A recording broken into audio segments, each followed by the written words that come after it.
Assalamualaikum warahmatullahi wabarakatuh. Sebelumnya, izin memperkenalkan diri. Nama saya Ria Mareta dengan NPM 2314071021 dari jurusan Teknik Pertanian angkatan 2023 Universitas Lampung. Di sini saya akan menjelaskan mata kuliah dari motor bakar dan traktor pertanian yang berjudul tentang motor bakar 4 tak yang diampu oleh Bapak Mareli Dela Umbanua STP MSc dengan Dr. Insinyur Warji STP MSI IPM. Baiklah, di sini saya akan menjelaskan materi mengenai motor bakar 4 tak. Slide yang pertama yaitu berisi tentang daftar isi yang terdiri dari yang pertama ada latar belakang, yang kedua ada definisi motor bakar 4 tak dan jenisnya, yang selanjutnya ada prinsip kerja motor bakar 4 tak, yang selanjutnya keuntungan dan kerugian motor bakar 4 tak, selanjutnya ada aplikasi motor bakar 4 tak, selanjutnya komponen utama motor 4 tak, pentingnya motor bakar 4 tak dalam kehidupan sehari-hari, dan yang terakhir ada kesimpulan. Baik, di sini masuk ke pembahasan yang pertama yaitu latar belakang motor bakar 4 tak. Jadi, latar belakang dari motor 4 tak itu meliputi perkembangan dan keunggulan teknologi dari mesin 4 tak ini. Berikut ini adalah beberapa poin mengenai latar belakang motor bakar 4 tak. Yang pertama itu proses pembakaran yang efisien. Jadi motor bakar 4 tak itu dirancang untuk memiliki proses pembakaran yang lebih efisien dan stabil. Yang kedua itu kemampuan menghasilkan tenaga lebih besar.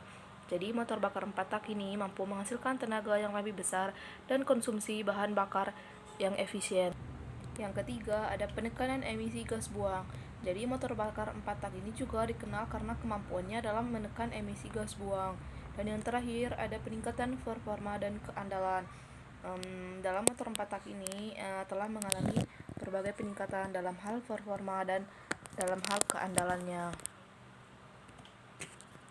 Yang selanjutnya ada tentang definisi motor bakar 4 tak. Jadi motor bakar 4 tak itu merupakan mesin yang mengubah energi kimia dari bahan bakar menjadi energi mekanik. Prinsip kerjanya yaitu dengan membakar bahan bakar dalam ruang bakar yang menghasilkan gas panas bertekanan tinggi. Gas ini kemudian mendorong piston yang dihubungkan ke poros engkol sehingga akan menghasilkan gerakan rotasi. Jadi apa itu motor bakar? Jadi motor bakar itu mesin yang mengubah energi kimia dari bahan bakar menjadi energi mekanik, yang dimana proses pembakarnya itu berlangsung di dalam ruang bakar yang merupakan ruang tertutup di dalam mesin. Jenis-jenis motor bakar 4 tak itu ada 3. Yang pertama itu berdasarkan siklus kerjanya itu terdiri dari motor bensin dan motor diesel. Yang kedua berdasarkan jumlah silindernya. Berdasarkan jumlah silindernya, motor bakar itu terbagi menjadi 2. Yang pertama motor silinder tunggal, yang kedua motor silinder banyak, dan yang terakhir berdasarkan cara kerja katupnya. Yang pertama itu ada 2, yaitu yang pertama motor OHV overhead valve, yang kedua motor OHC overhead camshaft.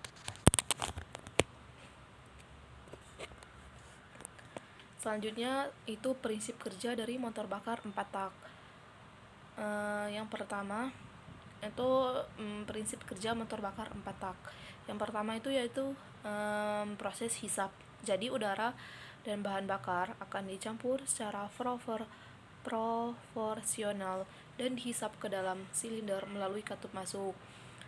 Setelah melalui proses hisap, proses selanjutnya itu proses kompresi, di mana piston akan bergerak naik ke atas yang akan menekan campuran udara dan bahan bakar sehingga akan mencapai tekanan tinggi. Setelah itu akan dilakukan proses pembakaran, yang dimana busi itu akan menyala dan akan membakar campuran udara dan bahan bakar dan akan menghasilkan dorongan yang akan mendorong piston kembali turun.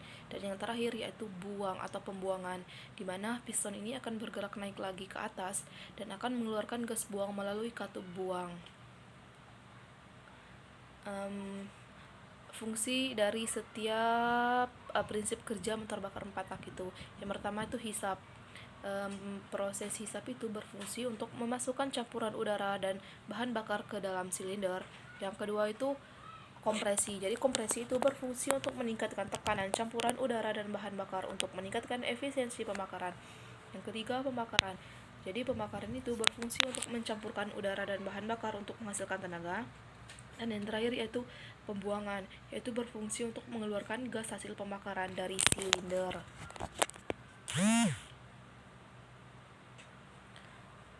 Selanjutnya ada keuntungan dan kerugian motor bakar 4 tak. Yang pertama itu ada keuntungan. Jadi motor 4 tak itu memiliki beberapa keuntungan yang dimana yang pertama itu efisiensinya tinggi. Jadi motor bakar 4 tak ini dikenal dengan efisiensi bahan bakarnya yang tinggi karena dia menggunakan pembakaran 4 langkah. Keuntungan yang kedua yaitu kehandalan yang tinggi, di mana motor 4 tak ini memiliki kehandalan mesin yang cukup tinggi dibandingkan dengan 2 tak karena motor bakar 4 tak ini melakukan pembakaran dengan 4 langkah. Yang ketiga, keuntungan yang ketiga yaitu ada biaya rendah. Jadi motor bakar 4 tak ini selain memiliki efisiensi yang tinggi, kehandalan yang tinggi, juga memiliki biaya yang cukup rendah. Selain keuntungan, terdapat juga kerugian yang ada di dalam motor bakar 4 tak ini. Yang pertama itu ada emisi gas buang. Jadi dalam motor bakar 4 tak ini emisi gas buangnya itu cukup tinggi karena dia menghasilkan seperti asap dari hasil pembakarannya, dan itu akan menyebabkan polusi di dalam udara dan akan mencemari udara. Yang kedua itu kerugian yang kedua yaitu bising.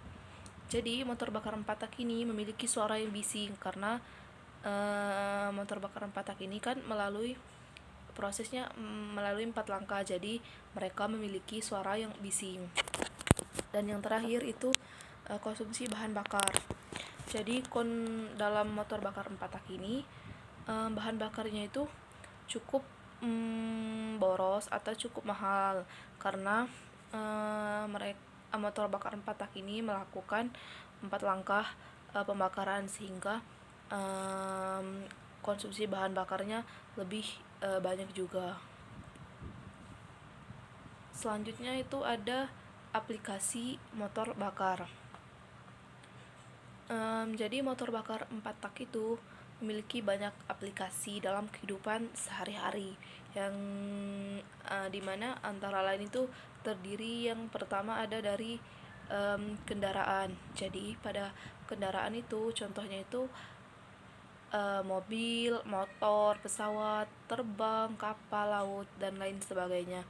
Jadi pada khususnya itu pada motor. Jadi pada motor itu umumnya itu menggunakan 4 langkah pembakaran di dalam di dalam mesinnya itu. Yang kedua itu pembangkit listrik. Contohnya itu pembangkit listrik dalam tenaga diesel. Yang ketiga itu ada mesin pertanian. Contoh aplikasinya itu yaitu traktor dan mesin pemotong rumput, di mana traktor ini menggunakan 4 langkah dalam proses pembakarannya. Dan yang terakhir itu ada mesin industri. Contoh aplikasinya yaitu mesin penggiling dan mesin pompa, di mana mesin kedua ini menggunakan 4 langkah dalam proses pembakarannya. Contoh aplikasinya yaitu yang paling umum yaitu pada mesin pertanian, yaitu contohnya itu traktor. Jadi sebagai produsen pertanian, jadi traktor ini merupakan salah satu contoh aplikasi motor bakar tak yang paling umum digunakan dalam pertanian. Jadi di mana motor bakar 4 tak ini pada traktor itu dirancang untuk memberikan kinerja yang optimal dalam menangani berbagai tugas pertanian seperti membajak sawah, membajak tanah, menyiangi tanah, menyemprotkan pestisida, dan mengangkut hasil panen menggunakan traktor. Dengan 4 langkah kerja yang sistematis, traktor ini dapat menghasilkan tenaga yang cukup besar untuk menunjang kegiatan pertanian. Jadi, dengan menggunakan 4 langkah kerja, traktor ini dapat membantu para petani untuk melakukan pekerjaannya di dalam bidang pertanian. Contohnya itu seperti membajak sawah, membajak lahan, dan lain sebagainya. Selanjutnya itu ada komponen utama motor bakar. Jadi motor bakar 4 tak itu terdiri dari beberapa komponen utama yang saling berhubungan dan bekerja sama untuk menghasilkan tenaga mekanis. Komponen utamanya meliputi yang pertama itu ada silinder. Jadi silinder ini bagian yang berbentuk tabung yang dimana berfungsi sebagai ruang pembakaran dan tempat piston bergerak naik turun. Yang kedua itu ada piston. Piston ini merupakan komponen yang bergerak menerima tekanan dari pembakaran bahan bakar dan udara.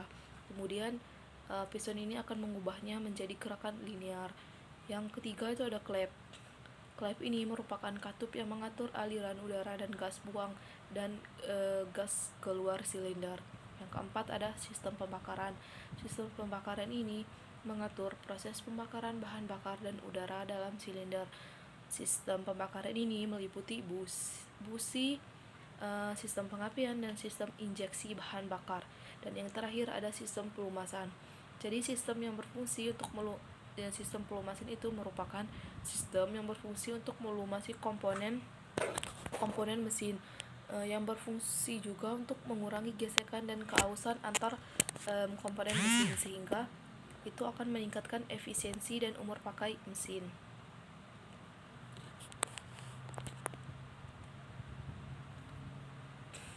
Selanjutnya itu ada mengapa motor bakar 4 tak itu penting dalam kehidupan sehari-hari. Jadi motor bakar 4 tak itu penting dalam kehidupan sehari-hari karena motor bakar 4 tak itu banyak digunakan juga dalam kehidupan sehari-hari. Contohnya itu pada bidang pertanian yang banyak digunakan para petani untuk menolong mereka dalam bertani. Yang pertama itu karena motor bakar 4 tak itu memiliki efisiensi dan performa. Jadi motor bakar 4 tak itu efisiensi dan performanya itu tinggi sehingga banyak digunakan dalam kehidupan sehari-hari. Dan yang kedua, motor bakar 4 tak itu juga memiliki kenyamanan dan kehandalan, dimana kehandalannya cukup tinggi karena dia menghasilkan mesin yang cukup optimal.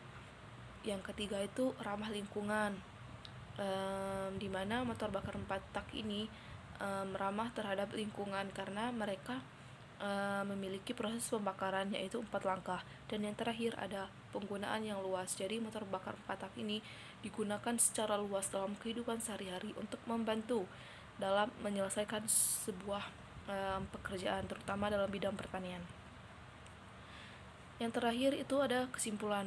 Jadi kesimpulan pada materi motor bakar 4 tak ini yaitu motor bakar 4 tak itu merupakan teknologi mesin yang terbukti handal dan efisien dalam kehidupan sehari-hari melalui 4 langkah kerjanya, yaitu hisap, kompresi, pembakaran, dan buang. Mesin 4 tak ini mampu menghasilkan tenaga yang kuat dan cukup konsumsi bahan bakarnya yang relatif rendah. Keunggulan lainnya adalah emisi gas buangnya yang lebih rendah dibandingkan dengan mesin 2 tak dan menjadikannya lebih ramah lingkungan. Selain itu juga kehandalan dan efisiensi mesin 4 tak itu membuatnya menjadi pilihan populer dalam berbagai aplikasi mulai dari kendaraan pribadi hingga peralatan industri. Kontribusinya juga terhadap mobilitas industri dan kehidupan sehari-hari tidak dapat diabaikan. Selain itu juga teknologi kan terus berkembang, jadi motor bakar 4 tak ini tetap menjadi pilihan yang relevan dan penting dalam berbagai sektor, khususnya dalam sektor pertanian untuk membantu para petani. Sekian materi dari saya, semoga dapat dipahami dan dimengerti. Saya akhiri, wassalamualaikum warahmatullahi wabarakatuh. Assalamualaikum warahmatullahi wabarakatuh. Sebelumnya, izin memperkenalkan diri, nama saya Ria Mareta dengan NPM 2314071021 dari jurusan Teknik Pertanian 2023. Baik, sebelumnya di sini saya akan menjelaskan materi mengenai motor bakar 2 tak. Yang pertama itu berisi daftar isi.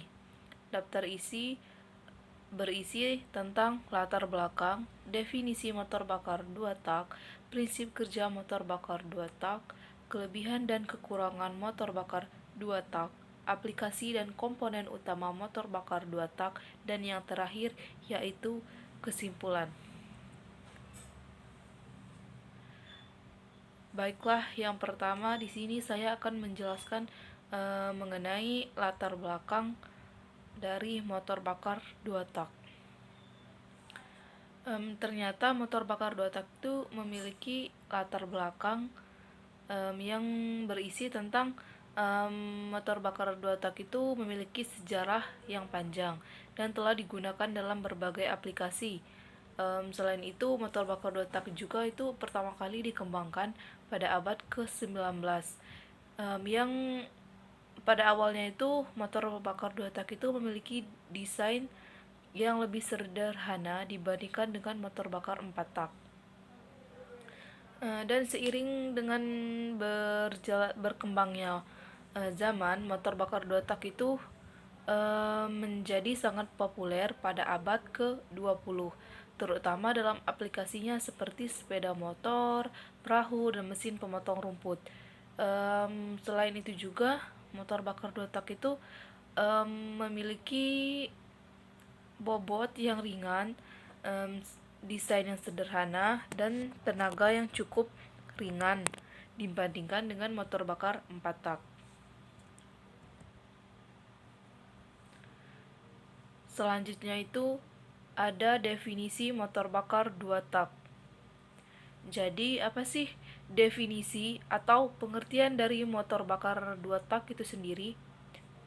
Jadi motor bakar 2 tak adalah jenis motor bakar yang memiliki jenis pembakaran internal yang memiliki 2 langkah piston. Berbeda dengan motor bakar 4 tak yang memiliki 4 langkah dalam menyelesaikan pembakarannya. Motor bakar 2 tak juga itu menggabungkan beberapa langkah dalam satu putaran piston. Mesin motor bakar 2 langkah itu tidak memiliki katup masuk maupun katup buang, melainkan memiliki lubang atau pintu di dinding silinder yang digerakkan oleh piston. Jadi motor bakar 2 tak itu membutuhkan oli samping karena pelumasannya itu berasal dari atas piston bersamaan dengan gas bensin. Pada materi sebelumnya itu kan membahas mengenai motor bakar 4 tak, dan pada materi selanjutnya ini membahas mengenai motor bakar 2 tak. Jadi, apa sih perbedaan motor bakar 2 tak dengan motor bakar 4 tak itu? Jadi, perbedaan utama antara motor bakar 2 tak dan motor bakar 4 tak itu dapat dilihat dalam jumlah langkah piston yang terjadi dalam satu siklus pembakaran, atau dapat juga disebut dengan langkah kerja dalam setiap pembakaran dari kedua motor bakar tersebut.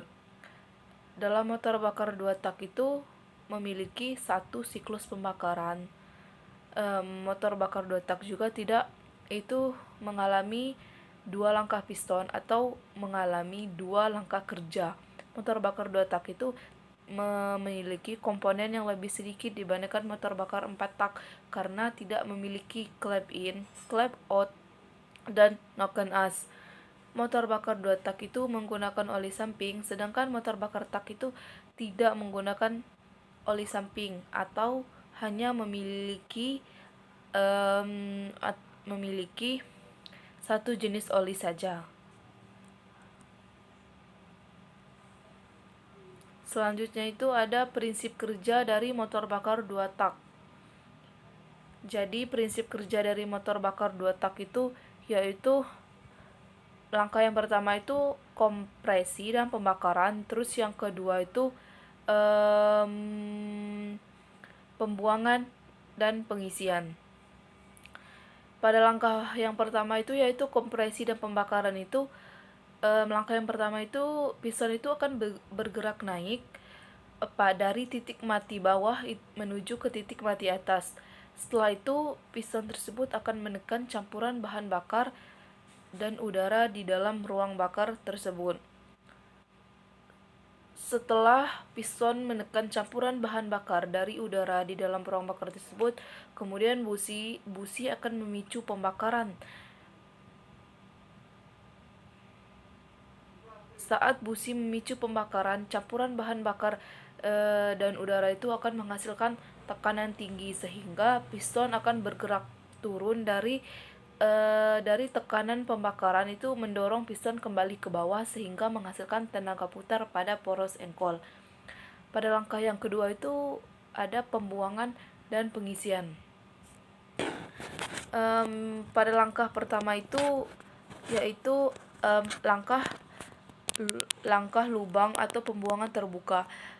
Pada saat itu, piston itu akan bergerak turun.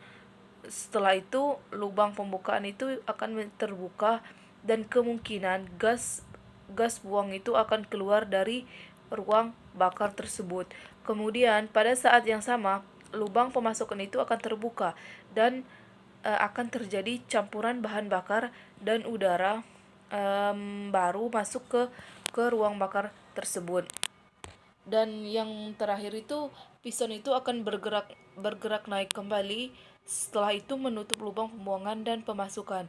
Kemudian piston tersebut akan memulai siklus baru dan akan menghasilkan tenaga putar pada poros engkol.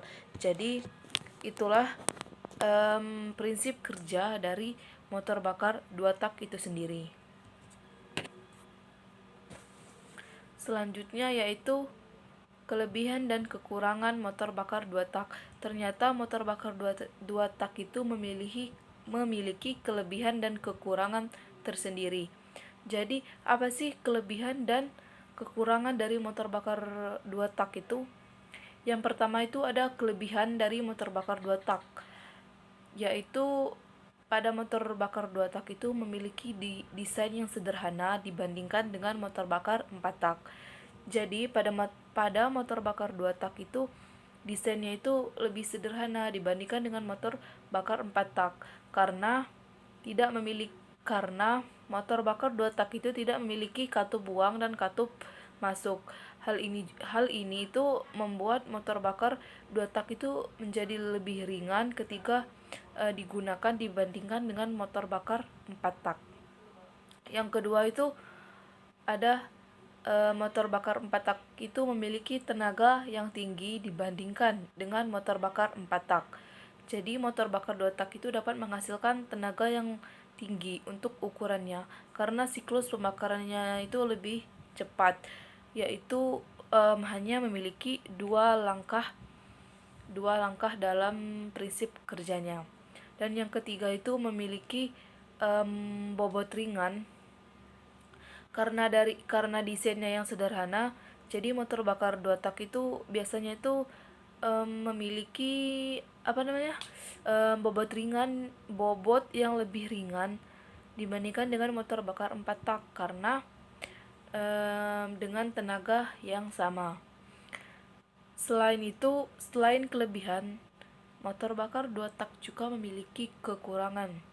Jadi kekurangan motor bakar 2 tak itu yaitu emisi gas buang yang lebih tinggi.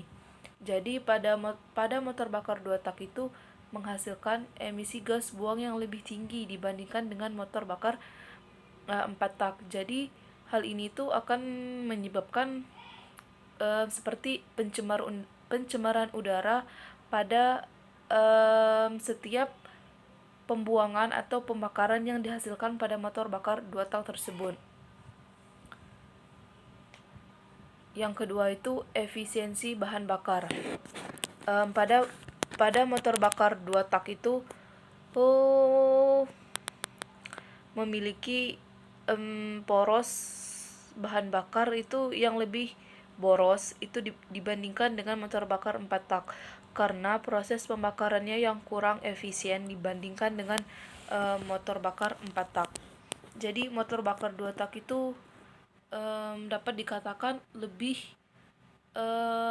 lebih boros bensin dibandingkan dengan motor bakar 4 tak, karena dalam proses pembakarannya itu motor bakar 2 tak itu kurang efisien daripada motor bakar 4 tak. Kekurangan yang ketiga yaitu pada proses pelumasan. Jadi pada motor bakar 2 tak itu biasanya itu menggunakan sistem pelumasan premix, di mana oli itu langsung dicampur dengan bahan bakar. Hal ini dapat menyebabkan masalah pelumasan jika tidak dilakukan dengan benar. Yang terakhir yaitu ada ketahanan. Pada motor bakar 2 tak itu cenderung memiliki ketahanan yang lebih rendah dibandingkan motor bakar 4 tak, karena komponennya yang lebih sedikit dibandingkan dengan motor 4 tak. Selain itu juga pembakarannya yang kurang efisien.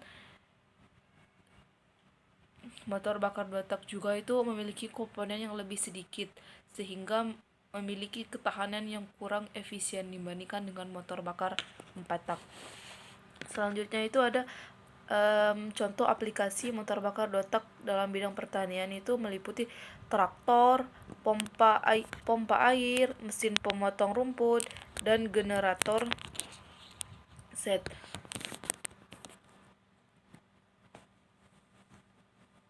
Yaitu komponen utama dari motor bakar 2 tak.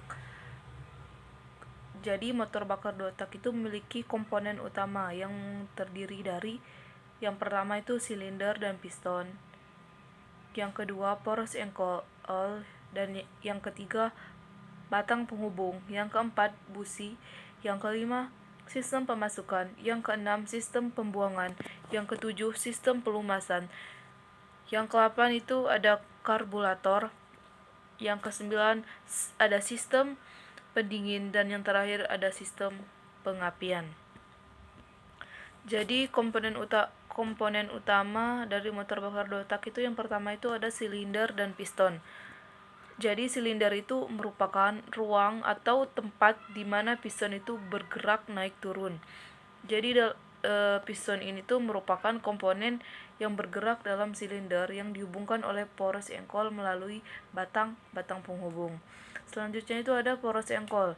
Poros engkol itu merupakan komponen yang mengubah gerakan linear piston itu menjadi gerakan rotasi. Selanjutnya itu ada batang penghubung. Batang penghubung itu menghubungkan antara piston dengan poros engkol. Selanjutnya itu ada busi. Busi itu adalah komponen yang memicu atau melakukan pembakaran campuran antara bahan bakar dan udara. Yang kelima itu ada sistem pemasukan. Dalam sistem pemasukan ini itu tuh berupa saluran masuk yang mengalirkan antara campuran bahan bakar dan udara ke dalam ruang bakar. Pada motor bakar 2 tak itu saluran pemasukannya itu biasanya menggunakan red valve atau rotary valve. Dan yang keenam itu ada sistem pembuangan. Pada sistem pembuangan ini itu berupa saluran keluar yang mengalirkan gas buang keluar dari ruang bakar. Pada motor 2 tak itu biasanya itu saluran pembuangannya itu menggunakan transfer port dan exhaust port. Selanjutnya itu ada sistem pelumasan. Pada motor bakar 2 tak itu biasanya itu menggunakan sistem pelumasan premix, di mana sistem pelumasnya itu oli itu dicampur langsung dengan bahan bakar. Yang 8 itu ada karburator. Jadi karburator itu adalah komponen yang mencampurkan antara bahan bakar dengan udara itu untuk menghasilkan campuran bahan bakar dan udara yang dapat dibakar. Yang selanjutnya itu ada sistem pendinginan. Sistem pendinginan itu berupa sistem pendingin udara atau sistem pendingin air. Dan yang terakhir ada sistem pengapian. Komponen yang terakhir ini itu berisi sistem pengapian itu yang menghasilkan percikan api pada saat busi untuk memicu pembakaran.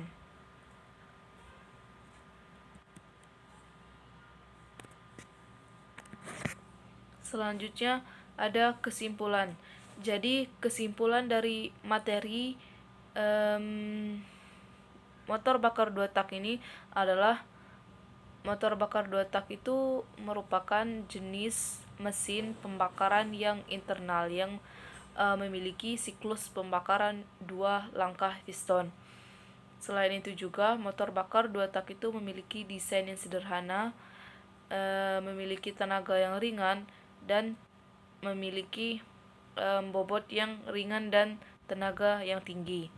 Motor bakar dua tak itu juga memiliki gas buang yang tinggi, efisiensi bahan bakar yang rendah, dan ketahanan yang lebih rendah dibandingkan motor bakar 4 tak. Motor bakar 2 tak juga itu digunakan dalam beberapa aplikasi seperti sepeda motor kecil, mesin pemotong rumput, dan lain sebagainya. Jadi dapat disimpulkan bahwa motor bakar 2 tak itu memiliki 2 langkah kerja dan motor bakar 4 tak itu memiliki 4 langkah kerja. Di mana di dalam motor bakar 2 tak itu penggunaan bensinnya itu lebih boros dibandingkan motor bakar 4 tak karena motor bakar 2 tak itu hanya memiliki 2 langkah atau memiliki 2 langkah piston pembakaran.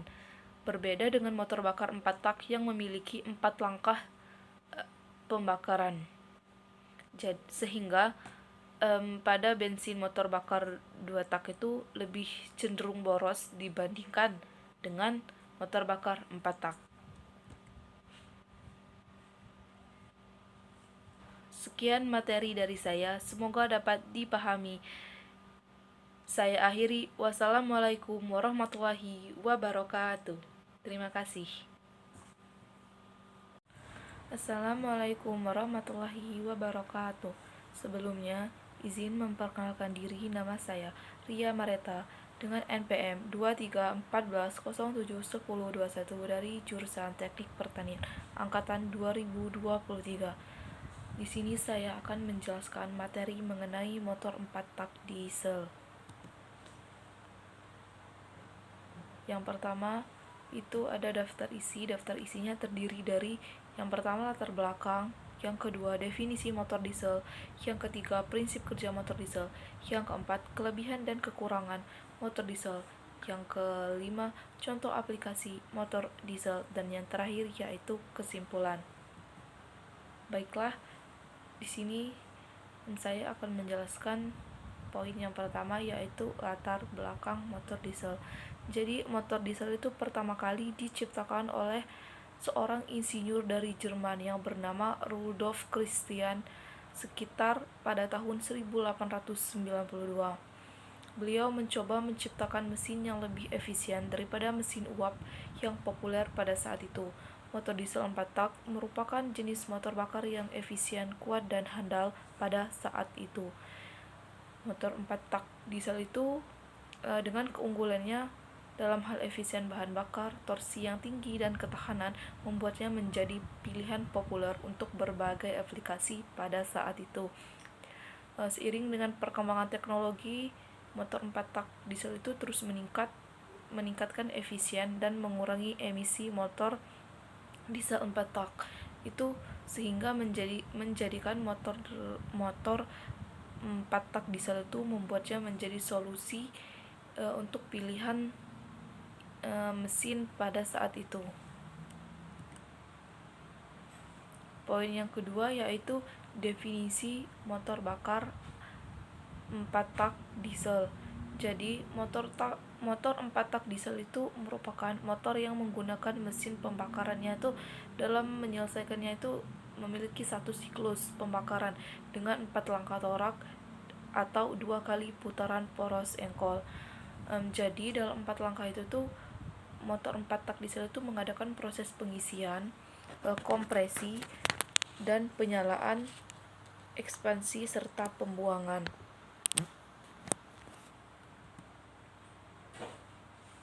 Yang ketiga, prinsip kerja motor 4 tak diesel. Motor 4 tak diesel itu memiliki 4 langkah kerja. Yang pertama itu langkah hisap, Pada langkah hisap itu piston itu bergerak dari titik mati atas menuju titik mati bawah, sehingga katupnya itu akan terbuka, sementara katup hisapnya itu akan terbuka, dan sementara katup buang itu akan tertutup, sehingga udara segar yang dihisap akan masuk ke dalam silinder melalui katup hisap. Langkah yang kedua yaitu langkah kompresi.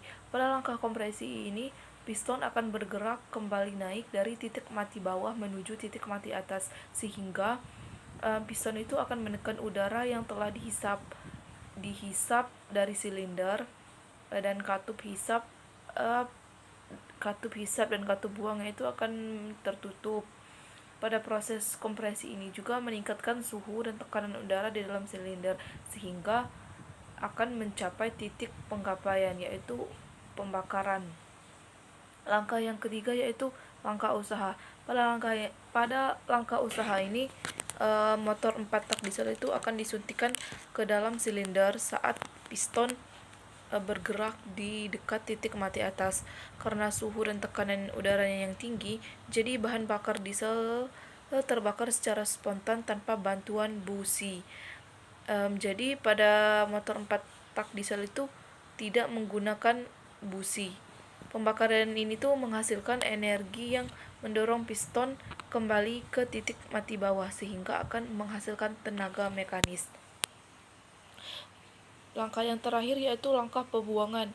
Pada langkah pembuangan ini, piston tersebut akan bergerak naik kembali ke titik mati atas, sehingga akan mendorong gas buang hasil pembakaran keluar dari silinder melalui katup buang yang terbuka, dan katup hisap tertutup selama langkah ini.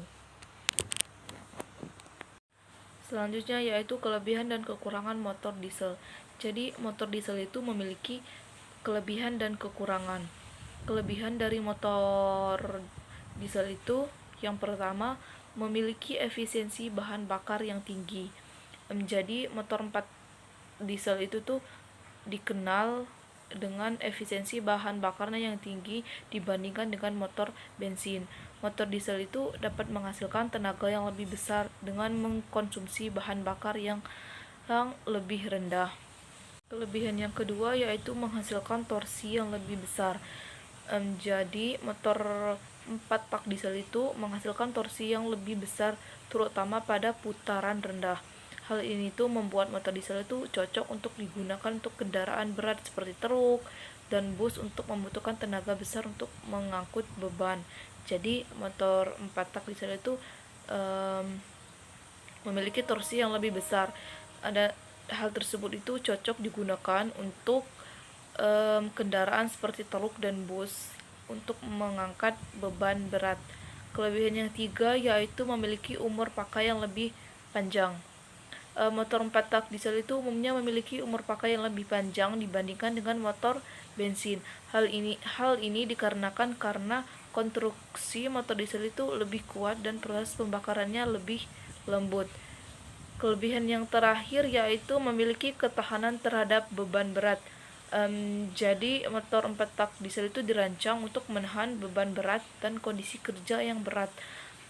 Hal ini menjadikannya pilihan yang lebih ideal untuk kendaraan berat dan peralatan industri dalam mengangkut barang. Selain kelebihan, motor diesel juga memiliki kekurangan. Kekurangan yang pertama yaitu menghasilkan emisi yang lebih tinggi. Jadi motor diesel itu menghasilkan emisi yang lebih tinggi dibandingkan dengan motor bensin, terutama pada partikel halus dan oksida nitrogen. Yang kedua yaitu memiliki suara mesin bising. Jadi motor 4 diesel itu tuh cenderung lebih berisik dibandingkan dengan motor bensin karena proses pembakarannya tersebut sehingga menjadikannya tuh memiliki suara bising. Yang ketiga yaitu memiliki akselerasi yang lebih kuat. Jadi motor 4 tak diesel itu memiliki akselerasi yang lebih lambat dibandingkan dengan motor bensin, terutama pada putaran rendah. Dan yang terakhir yaitu harga. Jadi motor 4 tak diesel itu biasanya lebih mahal daripada motor bensin karena konstruksi yang lebih kompleks dan penggunaan material yang lebih berkualitas. Selanjutnya yaitu contoh motor diesel. Motor diesel itu memiliki contoh dalam berbagai aplikasi, contohnya pada transportasi, yaitu pada truk kontainer. Pada truk kontainer yang mengangkut barang-barang dalam jumlah besar seperti peti kemas itu biasanya menggunakan motor diesel. Pada truk tersebut motor diesel itu kan memiliki torsi yang tinggi sehingga dapat mengangkut beban berat dan mudah dan efisien. Selain itu juga motor diesel juga lebih hemat bahan bakar dibandingkan dengan motor bensin yang sangat penting untuk perjalanan jarak jauh. Jadi truk kontainer itu merupakan salah satu contoh dari motor diesel karena pada truk itu menggunakan bahan bakar yang lebih rendah sehingga cocok digunakan untuk perjalanan jarak jauh. Pada truk pengangkut barang itu juga memiliki torsi yang tinggi sehingga dapat mengangkut beban berat dengan mudah dan efisien. Contoh yang kedua yaitu pada kapal kargo. Pada kapal kargo itu kan mengangkut barang dalam jumlah besar. Nah, jadi pada kapal kargo itu tuh menggunakan motor 4 tak diesel, ya karena motor diesel itu dipilih karena memiliki daya tahannya yang lebih tinggi dan kemampuannya untuk bekerja dalam waktu lama tanpa henti, sehingga cocok digunakan untuk mengangkut barang dalam jumlah yang lebih banyak. Berikut adalah contoh aplikasi motor diesel, yaitu terlihat ada gambar kapal kargo. Kapal kargo tersebut itu mengangkut barang dalam jumlah yang lebih besar sehingga mesin yang digunakannya yaitu mesin diesel. Yang kedua yaitu terlihat gambar lokomotif, yaitu kereta api. Pada kereta api juga itu menggunakan motor diesel. Gambar yang ketiga yaitu truk pengangkut barang. Pada truk pengangkut barang itu juga menggunakan mesin diesel karena truk tersebut akan mengangkut barang dengan jumlah yang lebih besar, sehingga dengan menggunakan motor diesel itu akan lebih efisien dan lebih mudah. Selanjutnya yaitu kesimpulan. Jadi kesimpulan dari materi motor diesel itu yaitu motor 4 tak diesel itu tuh merupakan mesin pembakaran yang bekerja dengan 4 langkah utama, yaitu hisap, kompresi, usaha, dan buang. Pada setiap langkahnya itu terjadi dalam satu putaran, yaitu menggunakan poros engkol. Meskipun motor 4 tak diesel itu memiliki beberapa kekurangan seperti emisi yang tinggi, harga yang mahal, kebisingan, dan akselerasi yang lambat, namun keunggulannya dalam hal efisiensi, tenaga, dan daya tahan menjadikannya pilihan yang populer dalam berbagai aplikasi seperti kendaraan berat, peralatan industri, dan pembangkit listrik. Motor diesel juga itu merupakan pilihan yang populer untuk berbagai jenis kendaraan seperti transportasi karena motor diesel itu memiliki efisiensi bahan bakar yang tinggi, torsi tinggi, dan memiliki daya tahan yang lebih tinggi sehingga cocok digunakan untuk mengangkut barang dalam jumlah yang lebih besar. Sekian materi dari saya, semoga dapat dipahami dan dimengerti. Saya akhiri, wassalamualaikum warahmatullahi wabarakatuh. Assalamualaikum warahmatullahi wabarakatuh. Sebelumnya, izin memperkenalkan diri. Nama saya Ria Mareta dengan NPM 2314071021 dari jurusan Teknik Pertanian angkatan 2023. Di sini saya akan menjelaskan materi mengenai sistem penyaluran bahan bakar dan bensin dari mata kuliah motor bakar dan traktor pertanian yang diampu oleh Dr. Insinyur Mareli Telaumbana STP MSI dan Dr. Insinyur Warji STP MSI IPM. Yang pertama ada pendahuluan. Jadi sistem penyaluran bahan bakar itu tuh merupakan bagian vital dalam kendaraan bermotor yang dimana berperan penting dalam mengantarkan bahan bakar dari tangki ke ruang bakar bensin.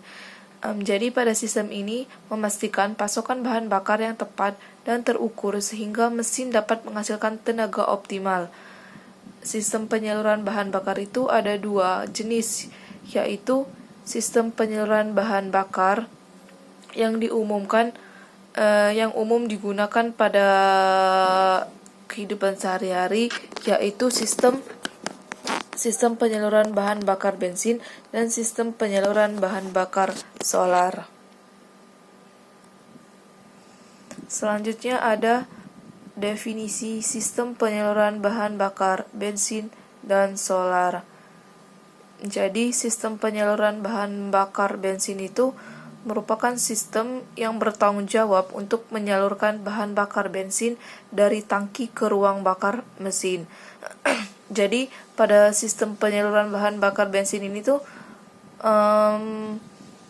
memastikan bahwa pasokan bahan bakar yang tepat dan terukur untuk menghasilkan tenaga yang optimal. Sistem ini bekerja dengan cara menarik bahan bakar dari tangki, setelah itu menyaringnya dan kemudian akan disemprotkan ke dalam ruang bakar dalam bentuk kabut halus. Selanjutnya yaitu sistem penyaluran bahan bakar pada solar. Jadi sistem penyaluran bahan bakar solar itu merupakan sistem yang bertanggung jawab untuk mengantarkan bahan bakar solar dari tangki ke ruang bakar mesin diesel. Jadi penyaluran bahan bakar solar itu merupakan contoh dari pembakaran pada mesin diesel. Sistem ini memastikan bahwa pasokan bahan bakar yang tepat dan terukur sehingga mesin diesel itu dapat menghasilkan tenaga yang optimal saat dilakukan pembakaran. Pada sistem penyaluran bahan bakar solar itu menggunakan sistem modern yang umumnya itu tuh menggunakan common rail yang dimana common rail itu tuh merupakan sistem injeksi bahan bakar elektronik untuk mesin diesel. Pada sistem common rail ini juga tuh berfungsi untuk mengontrol tekanan dan jumlah bahan bakar yang disuplai ke ruang bakar.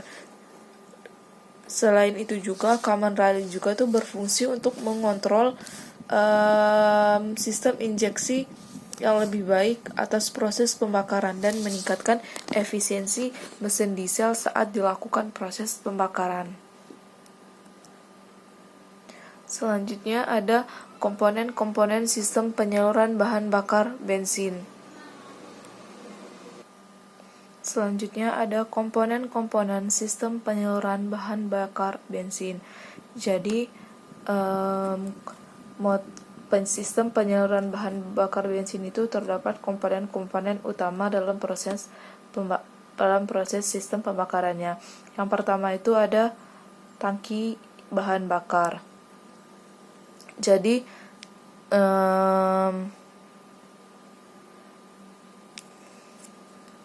tangki bahan bakar itu tuh merupakan wadah utama untuk menyimpan bensin, di mana tangki ini tuh biasanya terbuat dari bahan logam atau plastik yang tahan terhadap korosi dan bahan bakar. Tangki bahan bakar ini juga tuh dilengkapi dengan tutup yang kedap udara untuk mencegah penguapan bensin dan menjaga kualitas bahan bakar. Yang kedua itu ada pompa bahan bakar. Pompa bahan bakar itu tuh merupakan komponen penting yang ada dalam sistem penyaluran bahan bakar bensin yang berfungsi untuk memompa bensin dari tangki menuju filter bahan bakar. Pompa ini tuh biasanya itu menggunakan motor listrik yang digerakkan oleh arus listrik dari aki.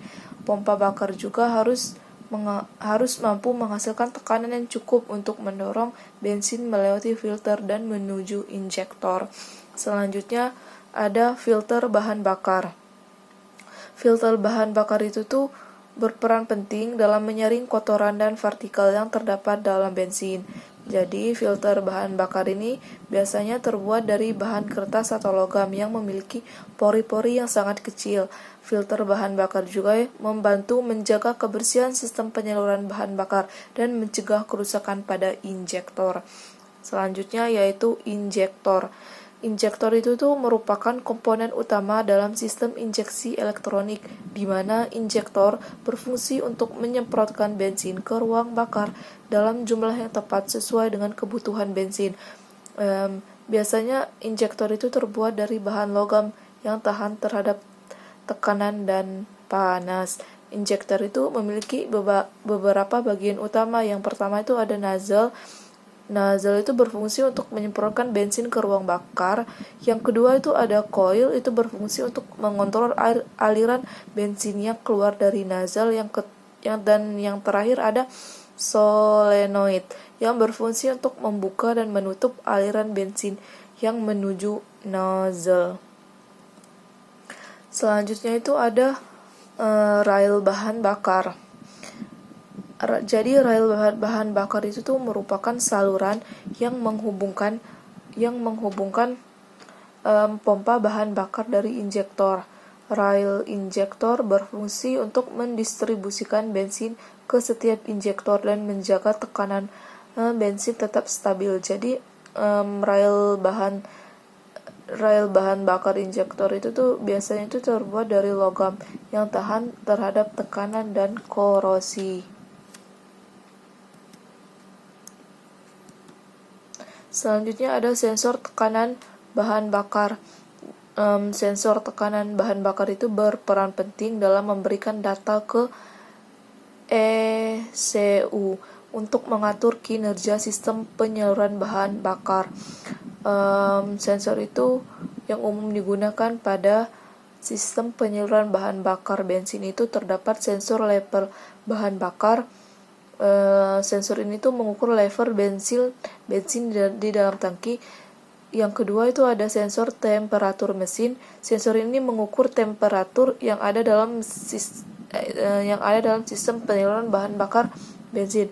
Yang ketiga ada sensor tekanan udara, di mana sensor ini tuh berfungsi untuk mengukur tekanan udara di ruang bakar. Dan yang terakhir ada sensor kecepatan mesin. Sensor ini tuh mengukur seberapa cepat mesin itu bekerja. Dan yang terakhir ada modul kontrol elektronik atau ECM.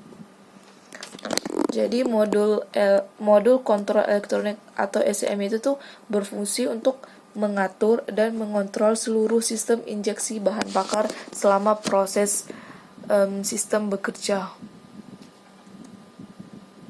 Yang selanjutnya ada komponen-komponen sistem penyaluran bahan bakar solar. Yang pertama itu ada tangki bahan bakar. Jadi tangki bahan bakar itu tuh merupakan wadah utama untuk menyimpan solar. Tangki ini tuh berfungsi untuk menyimpan bahan bakar solar.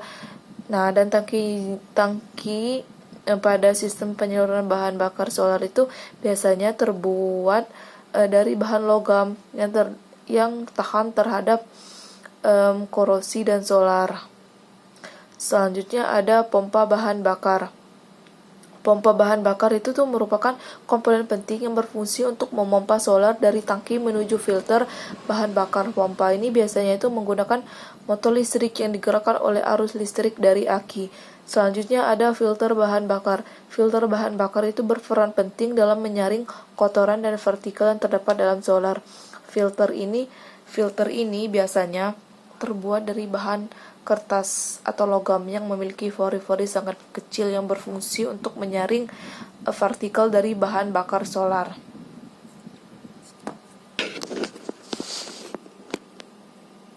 Yang selanjutnya ada rail common rail. Jadi rail common rail itu merupakan saluran yang menghubungkan pompa injeksi dengan injektor. Common rail ini juga berfungsi untuk mendistribusikan solar ke setiap injektor dan menjaga tekanan solar tetap stabil. Common rail ini biasanya terbuat dari bahan logam yang tahan terhadap tekanan dan korosi.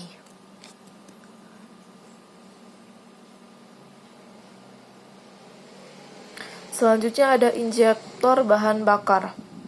Jadi injektor itu merupakan komponen yang berfungsi untuk menyemprotkan solar ke ruang bakar dalam jumlah yang tepat dan sesuai dengan kebutuhan bensin.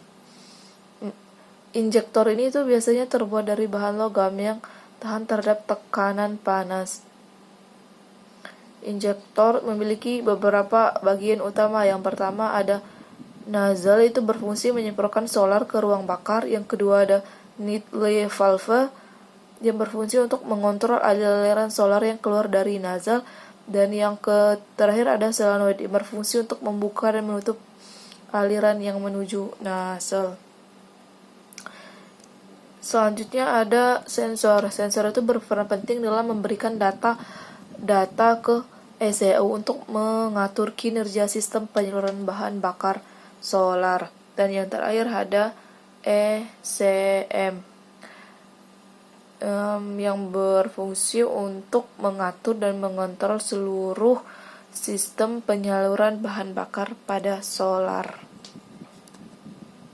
Selanjutnya ada prinsip kerja sistem penyaluran bahan bakar bensin. Selanjutnya ada prinsip kerja sistem penyaluran bahan bakar bensin.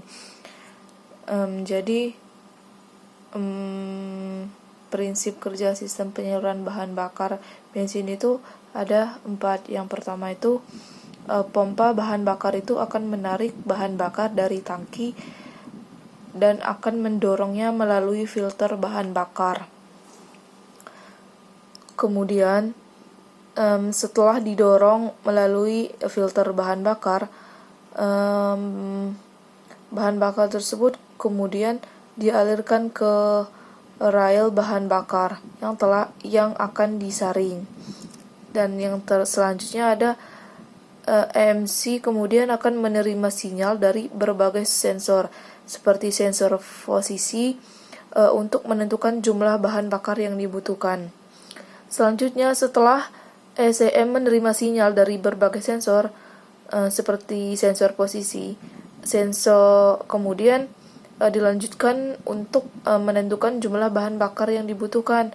Kemudian EMC tersebut akan mengirimkan sinyal ke injektor untuk menyemprotkan bahan bakar ke ruang bakar untuk membentuk kabut halus, dan kemudian bahan bakar terbakar dalam ruang bakar dan akan menghasilkan tenaga yang menggerakkan piston dan crankshaft. Selanjutnya prinsip kerja sistem penyaluran bahan bakar solar. Jadi yang pertama itu pompa bahan bakar itu akan menarik bahan bakar solar dari tangki dan akan mendorongnya melalui filter bahan bakar.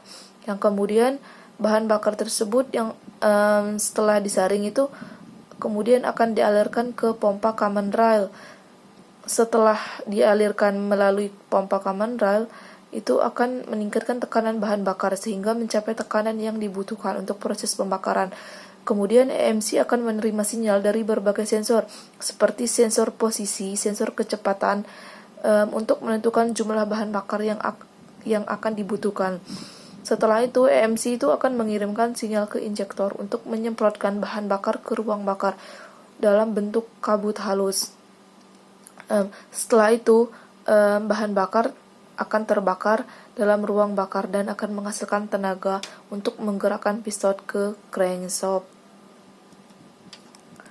Selanjutnya ada perbedaan sistem penyaluran bahan bakar bensin dan solar. Jadi perbedaan sistem penyaluran bahan bakar bensin dan solar itu ada 6. Yang pertama itu pada tekanan injeksinya. Jadi pada sistem penyaluran bahan bakar solar itu tuh menggunakan tekanan injeksi yang jauh lebih tinggi dibandingkan dengan sistem penyaluran bahan bakar bensin. Dan yang kedua itu pada jenis injektornya. Jadi pada sistem penyaluran bahan bakar solar itu menggunakan injektor khusus yang dirancang untuk menangani tekanan yang tinggi dan viskositas yang lebih tinggi.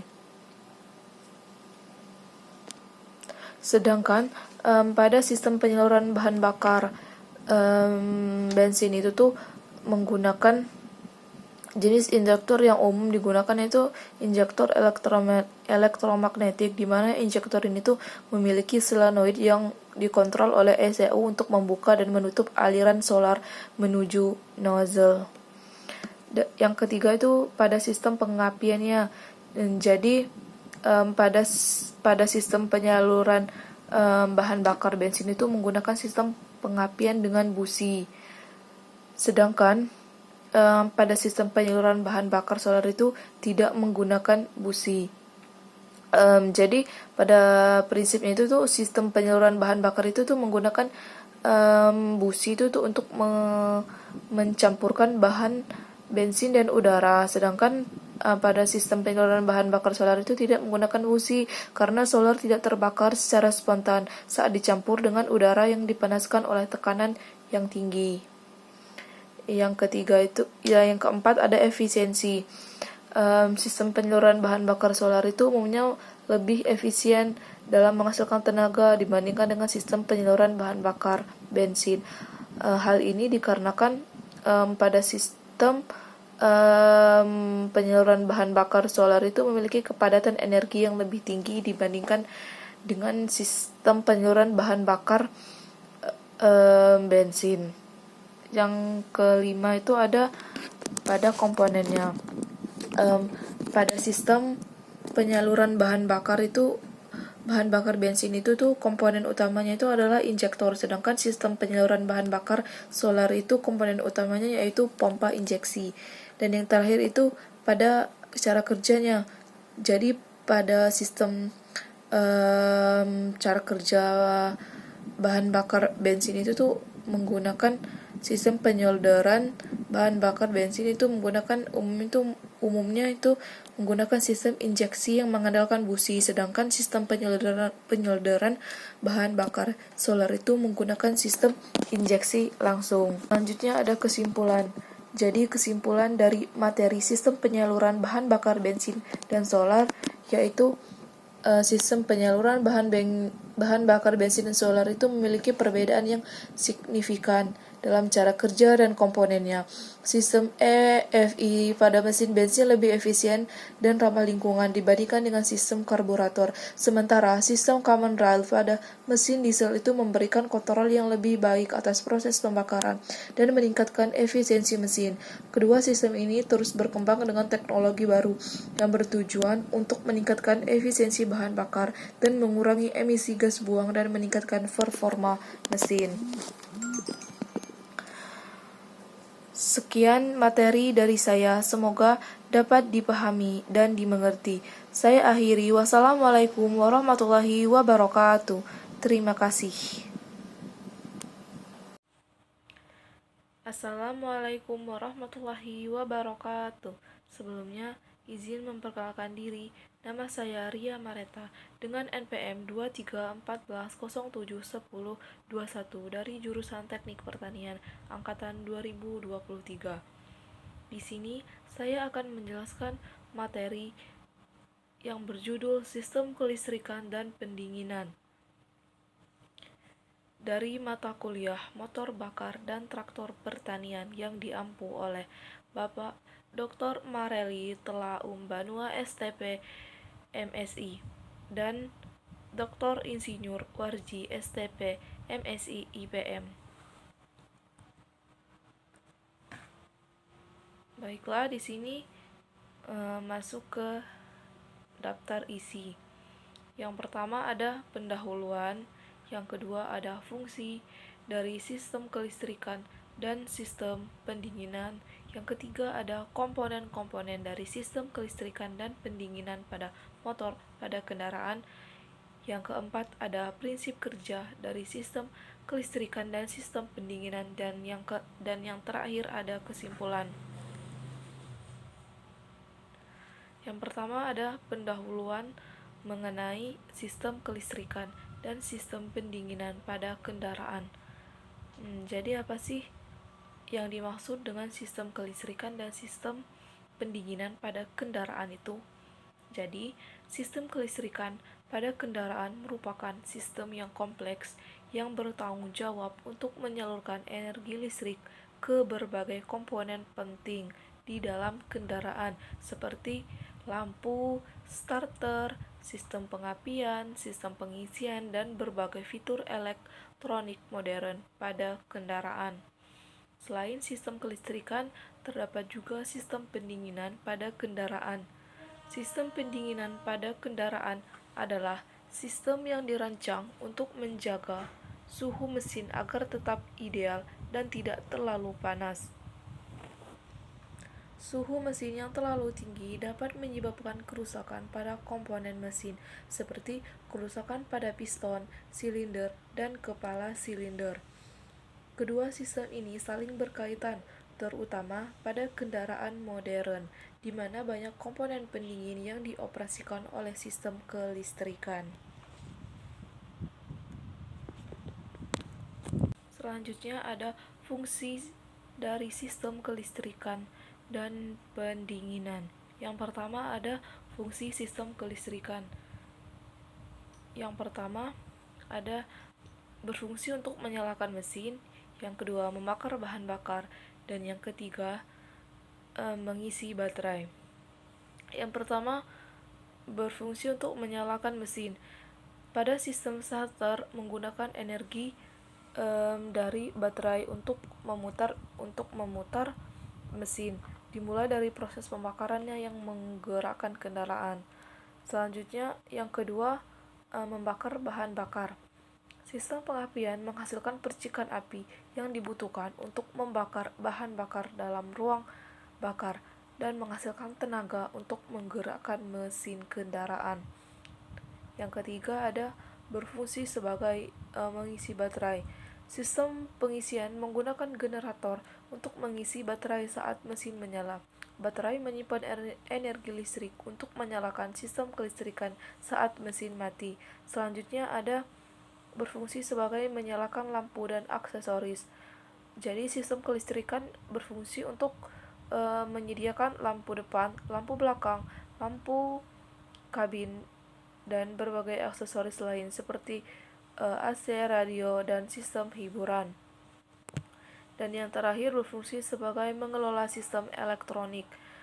Jadi pada fungsi yang terakhir ini sistem kelistrikan modern itu biasanya kan mengendalikan berbagai sistem elektronik yang canggih seperti sistem ABC, sistem kontrol, sistem traksi, dan berbagai fitur keselamatan dan kenyamanan lainnya yang berfungsi untuk mengelola sistem elektronik pada sistem kelistrikan. Selanjutnya ada fungsi sistem pendinginan. Yang pertama itu berfungsi untuk mencegah overheating. Yang kedua meningkatkan efisiensi bahan bakar, dan yang terakhir meningkatkan masa pakai mesin. Fungsi yang pertama itu bertujuan untuk mencegah mesin menjadi terlalu panas atau overheating. Suhu mesin yang terlalu tinggi dapat menyebabkan kerusakan pada komponen mesin, bahkan menyebabkan mesin macet. Yang kedua berfungsi sebagai meningkatkan efisiensi bahan bakar. Jadi sistem pendinginan itu berfungsi untuk meningkatkan efisiensi bahan bakar. Mesin yang dingin beroperasi lebih efisien dan menghasilkan lebih sedikit emisi. Sistem pendinginan membantu menjaga suhu mesin agar tetap optimal saat melakukan kinerja atau saat dilakukan penyalaan mesin. Dan yang terakhir, berfungsi sebagai meningkatkan masa pakai mesin. Suhu mesin yang terkontrol dapat memperpanjang masa pakai komponen mesin dan meminimalkan kehausan dan kerusakan.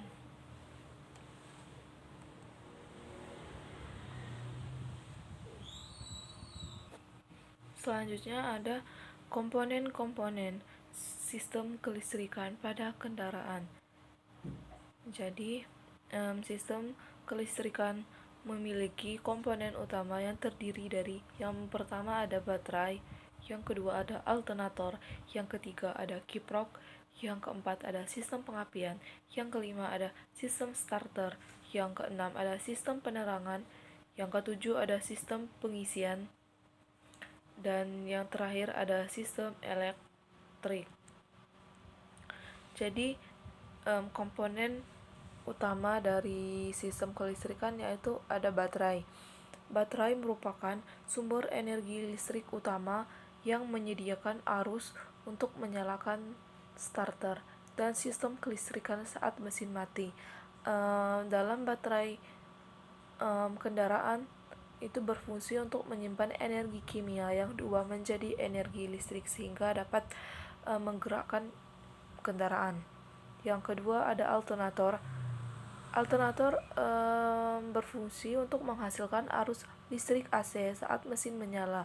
Arus ini diubah menjadi arus DC oleh kiprok dan digunakan untuk mengisi baterai dan menyalakan sistem kelistrikan.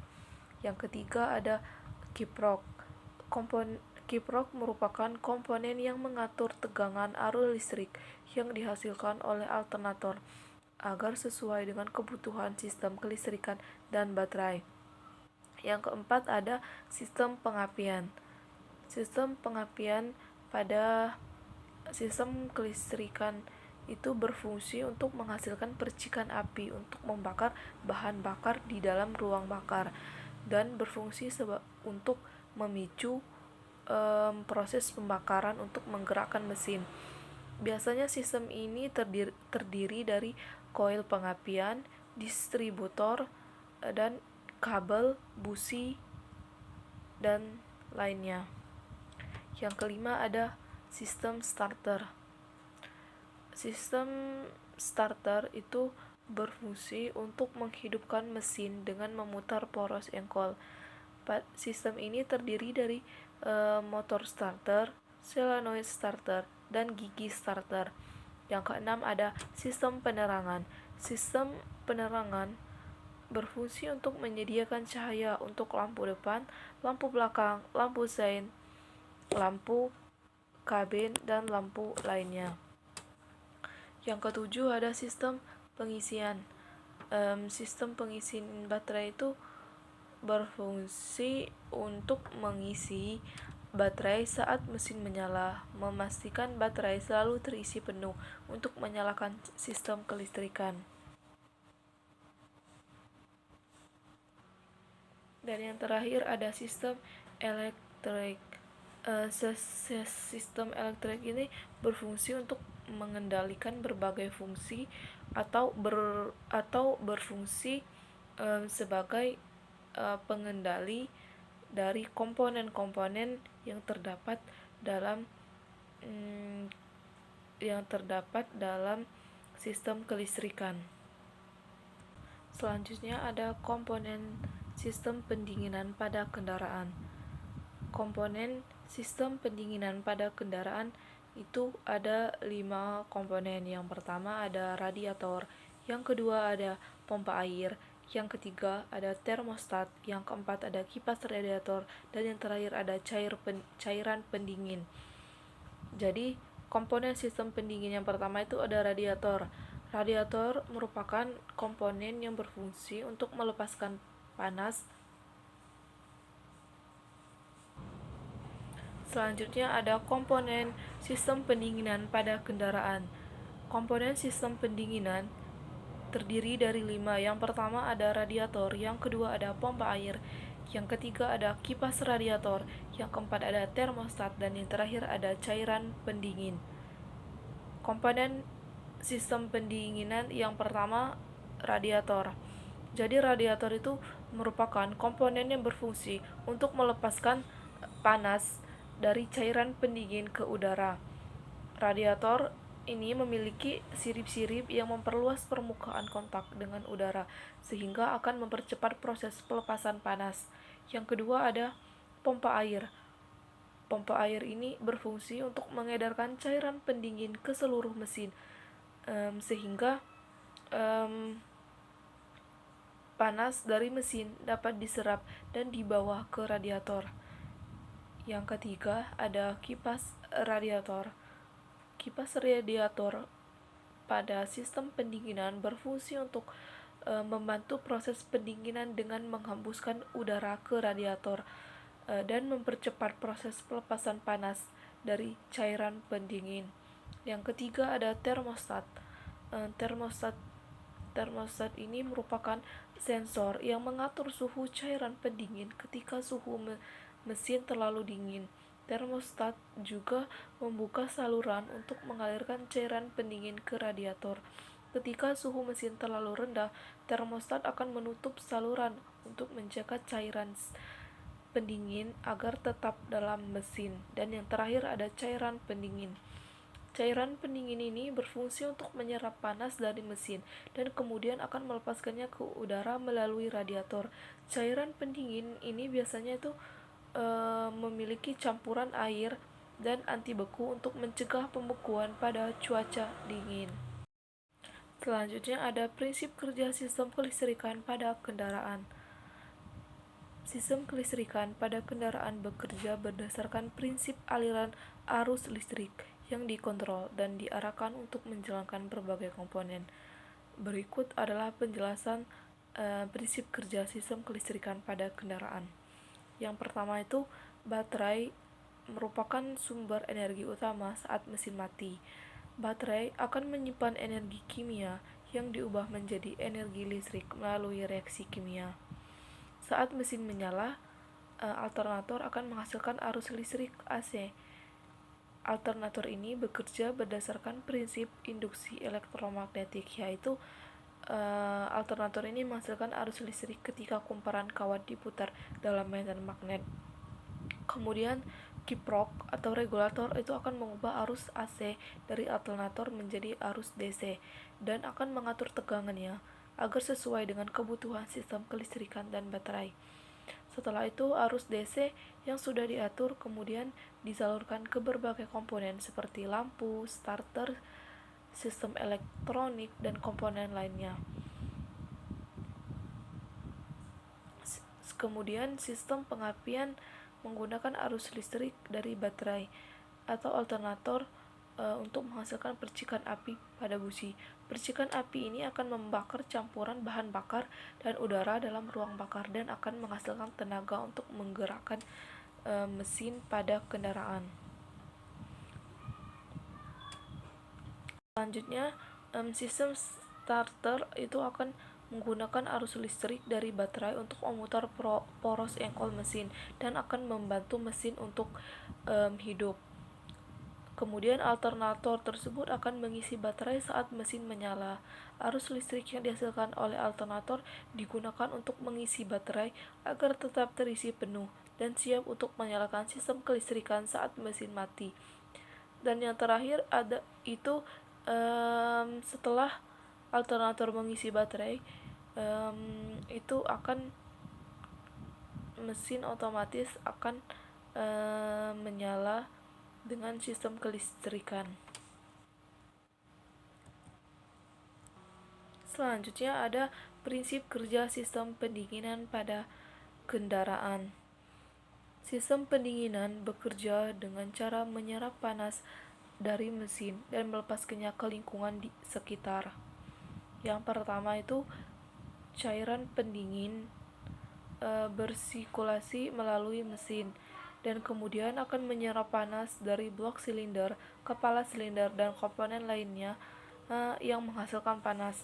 Kemudian cairan setelah menyerap panas, cairan pendingin panas kemudian akan dialirkan ke radiator. Dari radiator ini, panas dari cairan pendingin akan dilepas ke udara melalui sirip-sirip radiator. Sirip radiator ini memperluas permukaan kontak dengan udara sehingga akan mempercepat proses pelepasan panas.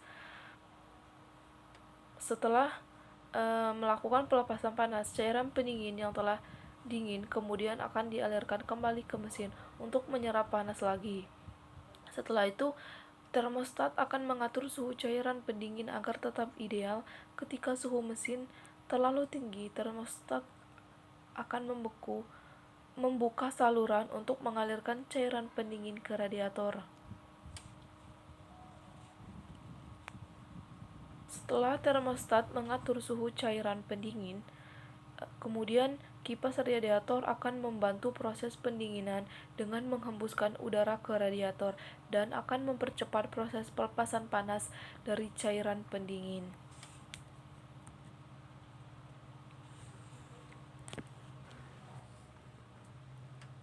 Selanjutnya ada kesimpulan.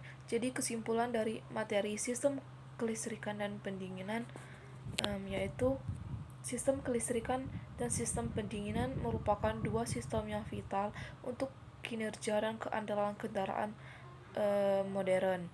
Sistem kelistrikan bertanggung jawab untuk menyalakan mesin, mengoperasikan lampu, aksesoris, dan berbagai sistem elektronik modern. Sementara itu, sistem pendingin menjaga suhu agar tetap ideal dan mencegah overheating, bekerja dengan menyerap panas dari mesin dan melepaskannya ke lingkungan sekitar.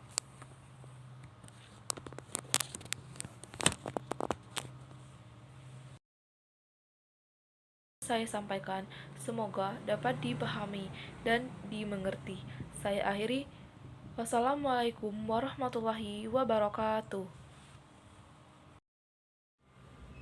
Assalamualaikum warahmatullahi wabarakatuh. Sebelumnya, izin memperkenalkan diri.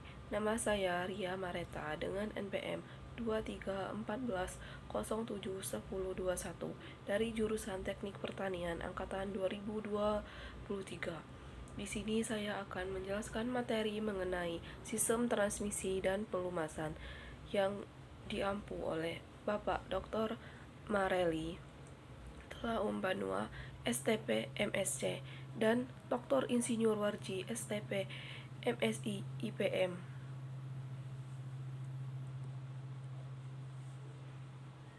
Baik, slide yang pertama berisi daftar isi, yang terdiri dari yang pertama ada pendahuluan, yang kedua ada fungsi dari sistem transmisi dan pelumasan, yang ketiga ada komponen-komponen, yang keempat ada jenis-jenis, dan yang keempat ada cara kerja, yang kelima ada kesimpulan, dan yang terakhir ada penutup.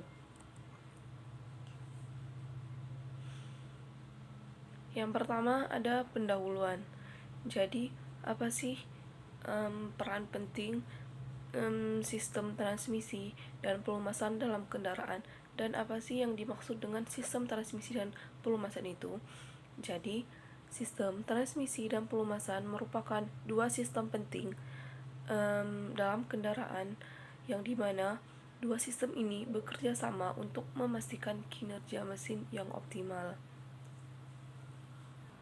Sistem transmisi itu sendiri itu merupakan bagian penting dari kendaraan yang berfungsi untuk menyalurkan tenaga dari mesin ke roda penggerak. Sedangkan sistem pelumasan itu merupakan bagian yang berperan penting dalam melindungi komponen mesin dan keausan yang panas berlebihan pada mesin kendaraan. Pada sistem transmisi itu berperan sebagai perantara untuk mengubah putaran mesin yang cepat menjadi putaran roda yang lebih lambat dan memberikan torsi yang lebih besar terhadap mesin. Hal ini memungkinkan kendaraan melaju dengan berbagai kecepatan. Sementara itu, pada sistem pelumasan juga berfungsi untuk mengurangi gesekan antara komponen mesin yang bergerak dengan menggunakan oli sebagai pelumas. Oli ini membentuk lapisan tipis yang memisahkan permukaan logam, mengurangi keausan dan panas yang dihasilkan. Jadi kedua sistem ini saling bergantung dan keduanya sangat penting untuk menjaga kelancaran, keefisienan, dan keawatan mesin.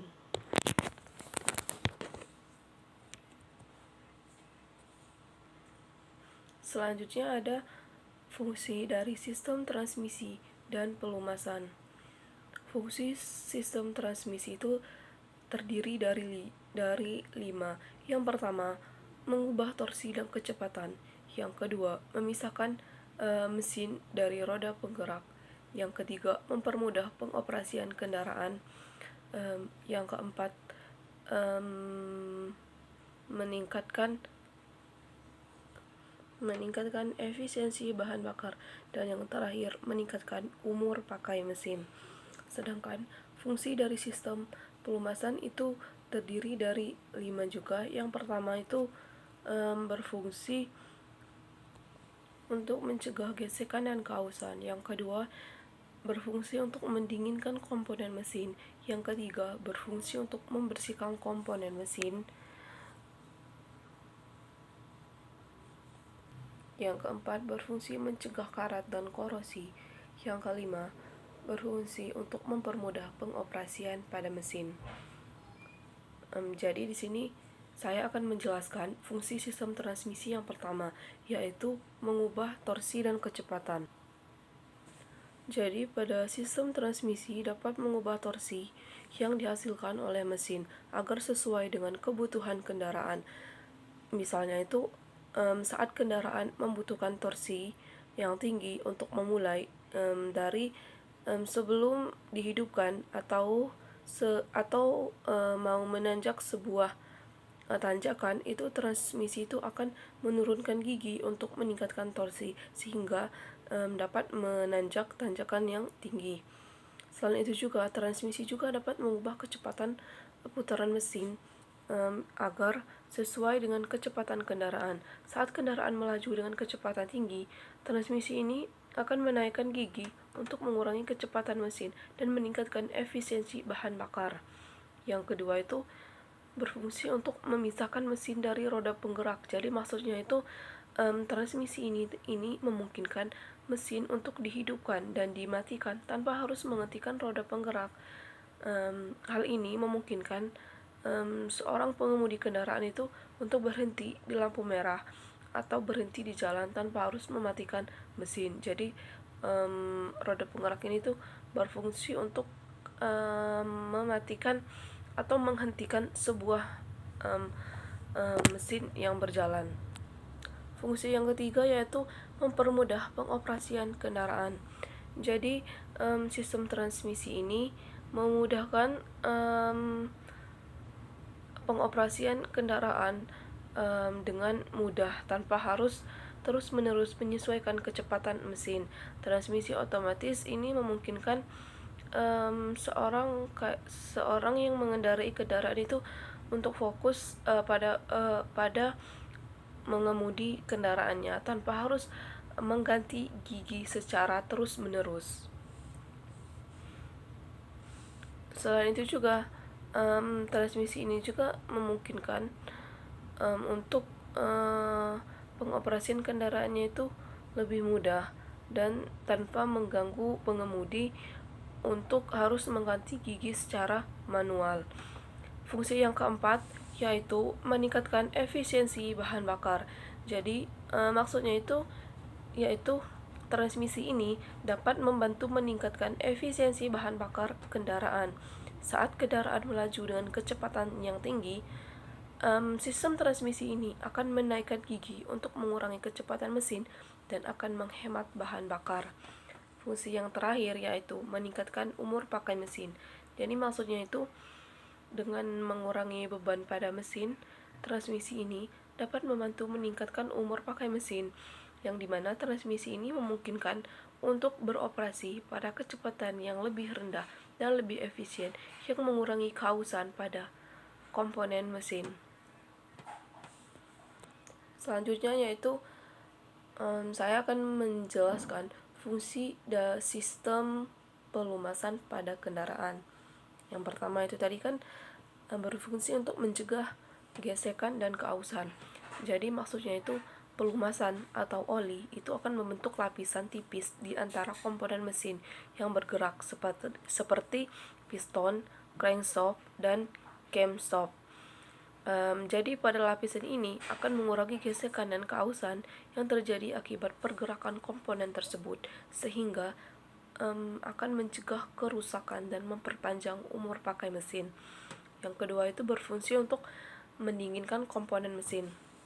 Jadi maksudnya itu oli juga berperan sebagai pendinginan, yang dimana oli ini akan menyerap panas dari komponen mesin yang panas dan membawanya ke radiator untuk didinginkan.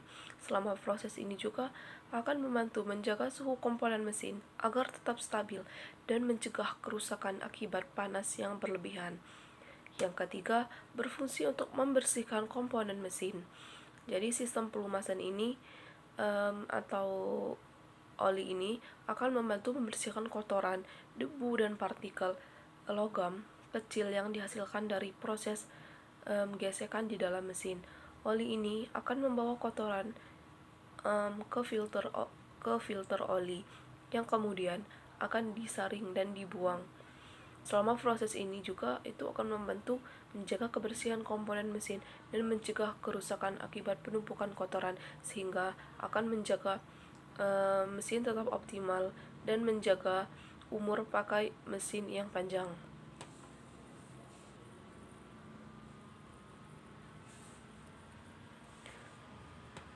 Yang keempat yaitu berfungsi untuk mencegah karat dan korosi. Sistem pelumasan ini juga itu membantu lapisan pelindung pada permukaan logam di dalam mesin untuk mencegah karat dan korosi akibat kelembapan atau zat kimia.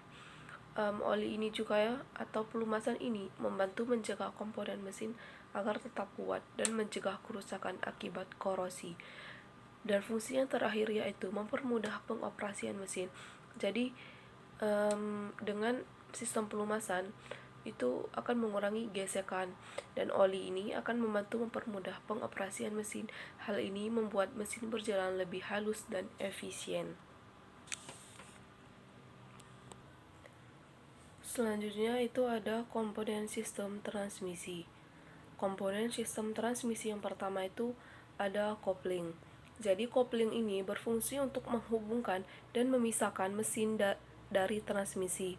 Pada transmisi manual, kopling ini dioperasikan dengan pedal kopling yang memungkinkan seorang pengemudi kendaraan itu untuk memindahkan gigi secara manual.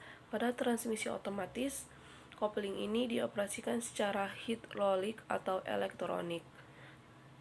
Jadi pemindahan giginya itu tidak dilakukan secara manual tapi secara otomatis.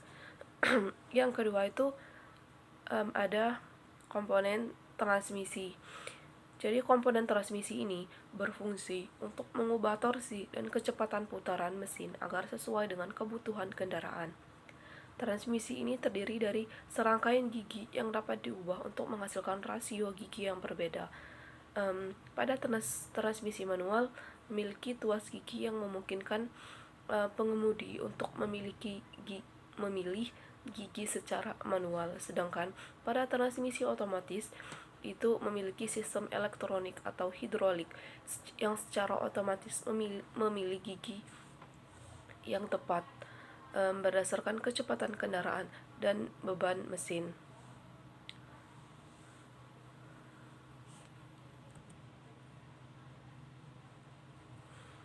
Komponen sistem transmisi yang ketiga itu ada poros propeller. Jadi poros propeller ini berfungsi untuk menyalurkan tenaga dari transmisi ke gordon.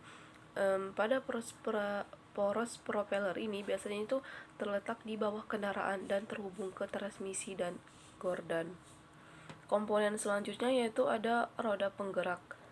Jadi roda penggerak ini merupakan roda yang menerima tenaga dari sistem transmisi dan menggerakkannya ke kendaraan. Jadi roda penggerak ini biasanya terletak di bagian belakang kendaraan atau di bagian depan kendaraan untuk menggerakkan sebuah kendaraan agar berjalan. Komponen yang selanjutnya yaitu kopling cairan. Jadi kopling cairan ini digunakan pada transmisi otomatis untuk menghubungkan mesin ke transmisi. Kopling cairan ini menggunakan fluida hidrolik untuk mentransfer tenaga dari mesin ke transmisi. Hal ini akan memungkinkan perpindahan gigi yang halus.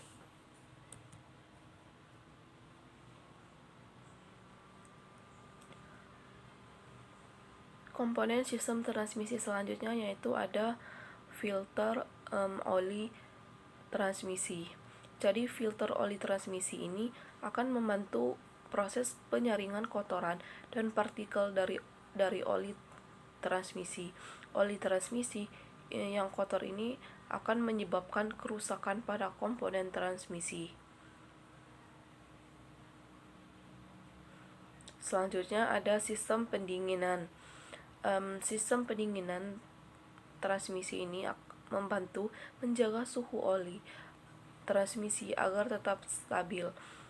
Oli transmisi yang terlalu panas akan menyebabkan kerusakan pada komponen transmisi.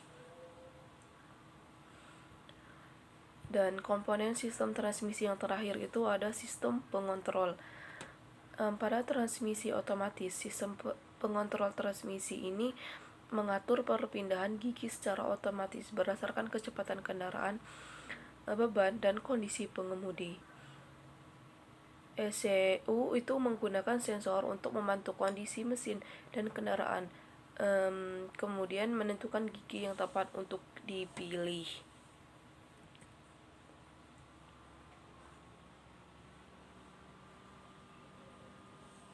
Selanjutnya itu ada komponen pada sistem pelumasan. Yang pertama itu ada bak oli. Jadi bak oli ini merupakan tempat penampungan oli yang terletak di bagian bawah mesin yang berfungsi untuk menampung oli. Yang kedua ada filter oli. Filter oli ini merupakan filter yang berfungsi untuk menyaring kotoran, debu, dan partikel logam kecil yang berada di dalam yang ada dari oli. Filter oli ini berfungsi agar kotoran yang ada pada mesin pelumasan ini untuk menyaringnya dan membuangnya, sehingga akan menyebabkan oli agar tetap terjaga dan optimal. Selanjutnya itu ada pompa oli. Pompa oli ini berfungsi untuk memompa oli dari bak oli ke berbagai komponen mesin yang bergerak. Pompa oli ini biasanya digerakkan oleh poros engkol mesin. Selanjutnya ada saluran oli. Saluran oli adalah jalur yang membawa oli dari pompa oli ke berbagai komponen mesin.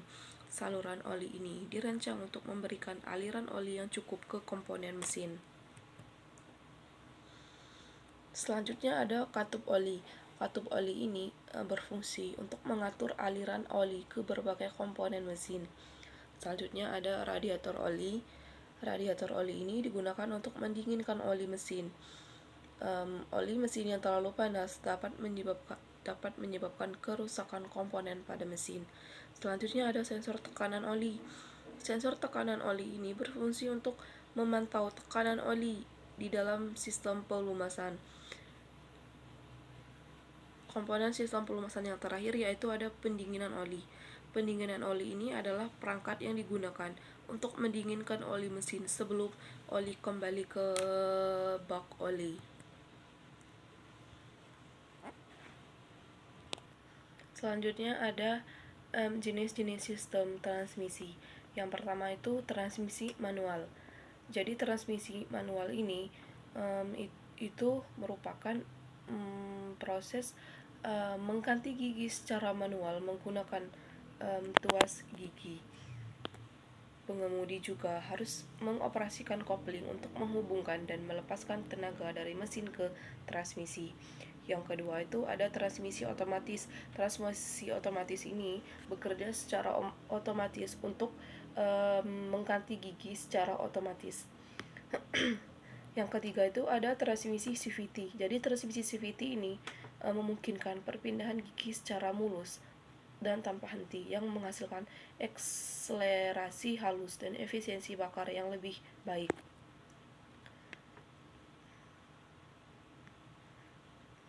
Yang terakhir itu ada transmisi DCT. Jadi transmisi DCT ini menggunakan dua kopling yang terpisah untuk mengganti gigi dengan lebih cepat dan lebih halus.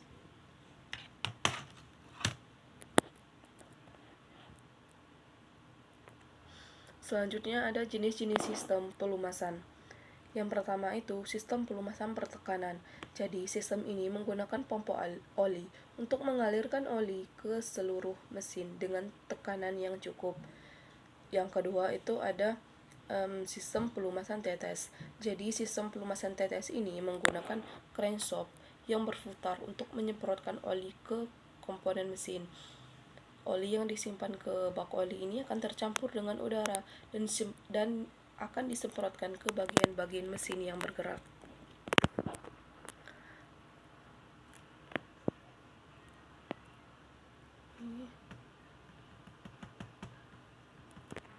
Yang ketiga ada sistem pelumasan gabungan. Jadi sistem pelumasan gabung ini akan menggabungkan kedua sistem sebelumnya, yaitu sistem pelumasan pertekanan dan sistem pelumasan tetes. Sistem ini menggunakan pompa oli untuk mengalirkan oli ke komponen utama mesin. Sementara itu, crankshaft itu digunakan untuk menyemprotkan oli ke komponen lainnya. Yang keempat itu ada sistem pelumasan kering. Jadi sistem ini menggunakan bak oli yang terpisah yang terletak di bagian bawah mesin dan pompa oli yang terpisah untuk mensirkulasikan oli. Sistem ini biasanya digunakan pada mesin balap dan kendaraan off-road karena mampu mendistribusikan oli dengan lebih efektif pada kondisi ekstrim. Yang terakhir itu ada sistem pelumasan oli bertekanan. Jadi sistem ini menggunakan pompa oli untuk mengalirkan oli ke seluruh mesin dengan tekanan yang cukup. Sistem ini biasanya digunakan pada mesin modern karena lebih efisien dan lebih efektif untuk mendistribusikan oli. Selanjutnya itu ada cara kerja sistem transmisi. Jadi cara kerja sistem transmisi itu yang pertama itu mesin akan menghasilkan tenaga putar, dan setelah mesin menghasilkan tenaga putar, kemudian kopling akan menghubungkan dan melepaskan tenaga dari mesin yang menghasilkan tenaga putar ke transmisi. Saat kopling terhubung ini, kemudian tenaga mesin akan ditransmisikan ke transmisi. Kemudian saat kopling terlepas itu tenaga mesin diputus dari transmisi. Setelah itu transmisi yang berfungsi untuk mengubah rasio putaran dari tenaga mesin akan dilakukan dengan menggunakan serangkaian gigi yang berbeda. Setelah itu poros roda akan bergerak menghubungkan transmisi ke diferensial. Kemudian diferensial ini akan memungkinkan roda kiri dan kanan berputar dengan kecepatan yang berbeda saat berbelok. Setelah itu, as roda itu akan menghubungkan diferensial ke roda.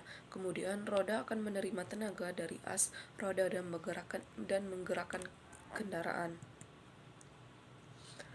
Selanjutnya, cara kerja sistem pelumasan. Yang pertama itu oli disimpan di bak oli yang terletak di bagian bawah mesin. Kemudian setelah disimpan, oli ini akan dipompa yang biasanya digerakkan oleh poros engkol dan mengambil oli dari bak oli dan memompanya ke seluruh mesin dengan tekanan. Sebelum oli didistribusikan, oli ini akan melewati filter oli yang berfungsi untuk menyaring kotoran, debu, dan partikel logam yang kecil yang dapat menyebabkan kerusakan pada mesin. Setelah itu, oli yang telah disaring itu akan dialirkan melalui saluran oli ke berbagai komponen mesin yang bergerak seperti piston, crankshaft, camshaft, dan batalan.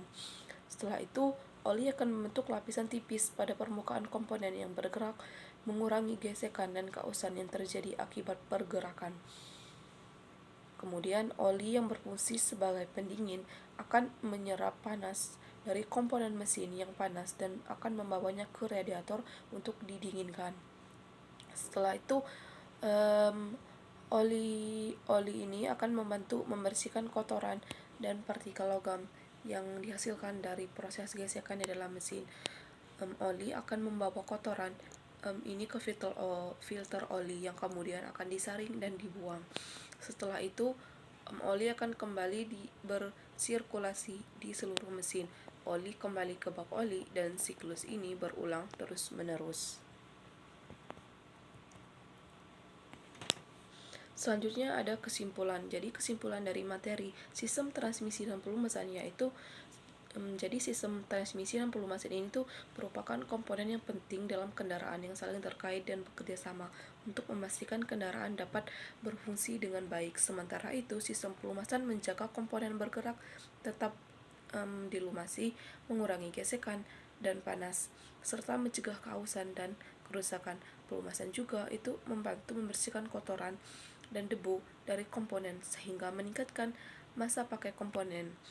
Jadi kedua sistem ini sangat penting dalam kendaraan yang dimana kedua sistem ini saling berkaitan untuk menjaga dan mengoptimalkan masa pakai mesin. Sekian materi yang dapat saya sampaikan. Semoga dapat dimengerti dan dipahami. Saya akhiri. Wassalamualaikum warahmatullahi wabarakatuh.